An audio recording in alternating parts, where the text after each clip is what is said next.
Friends అందరికీ SR కిచెన్కి స్వాగతం. ఈరోజు పిండి చారు చేస్తుంది మా అక్క విలేజ్లో. చూద్దాం. చెట్ల కింద ఏం వేస్తాం? జీలకర్ర అండి. చెప్తున్నా కదా, ఇవన్నీ సిటీలో చేయరు కదండి. అట్లానే మా పిల్లల గురించి, మా మన్మరాల గురించి, పాపల గురించి పిండి చారు చేస్తున్నాం.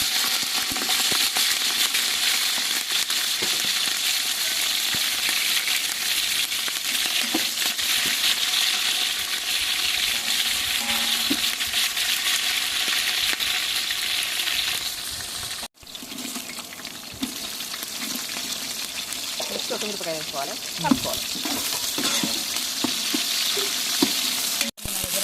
చెట్టు గిట్ట ఎంపుకొచ్చింది. గంటకు ఏదైనా తీసుకోరా చేయాలంగా.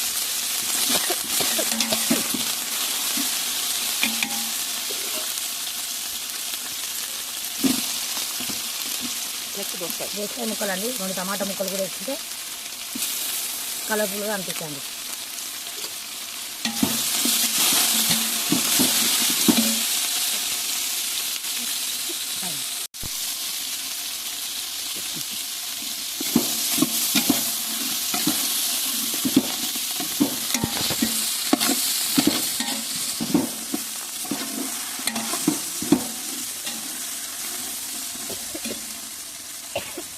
ఉప్పు వేసుకుంటే ఏంటంటే ముక్కలకు మంచిగా వచ్చుతుంది. తింటుంటే కూడా నమ్ముతుంటే కూడా బాగుంటుంది.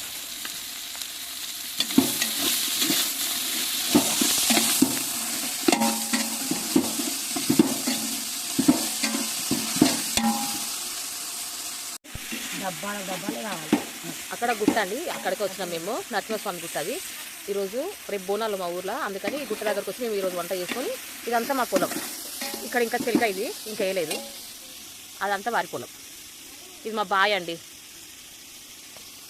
ఓకేనా ఫ్రెండ్స్? మీకు కనుక కొంచెం శనగపిండి వేస్తే పిండి చారు అయిపోతుంది.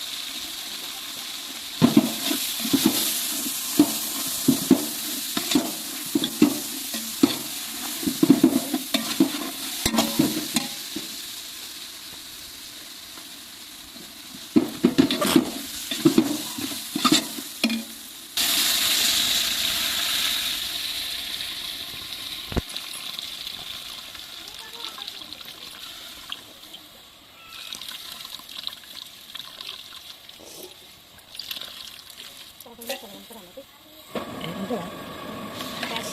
5 రూపాయలు ఎలాంటి ఉంటుంది?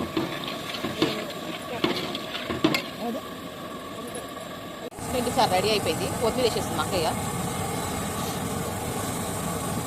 టేస్ట్ అయితే నిజంగా బాగుంటుంది. మా అక్క ఏమంటే వేసినా సూపర్ ఉంటుంది. మీకంతా వీడియో నచ్చితే లైక్ చేయండి, షేర్ చేయండి, సబ్స్క్రైబ్ చేయండి ఛానల్ని. అయిపోయింది అక్కయ్య. జీలకర్ర మెంతుల పొడి లాస్ట్కి జీలకర్ర మెంతుల పొడి వేసుకొని దించేసుకోవాలి. కథం అయిపోతుంది.